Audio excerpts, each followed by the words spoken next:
প্রথম কথা হচ্ছে দেখতে হবে যে সে কোড ভায়োলেট করেছে কিনা। সে যেই হোক, তাহলে তো আমাদের যে নিয়ম আছে সেই নিয়ম অনুযায়ী আমরা ব্যবস্থা নেব।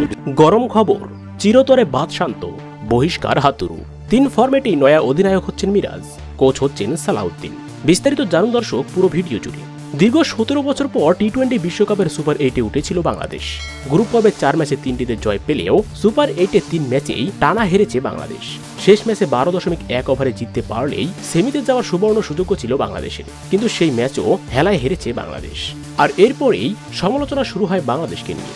বিশেষ করে কোচ এবং অধিনায়ক শান্তকে ঘিরেই চলছিল সমালোচনা। প্রশ্ন উঠেছিল শান্তর অধিনায়কত্ব নিয়ে এবং তার ব্যাটিং নিয়েও। তিনি যেমন অধিনায়ক হিসেবে দলকে লিড করতে ব্যর্থ, তেমনই নিজেও পারফর্ম করতে ব্যর্থ।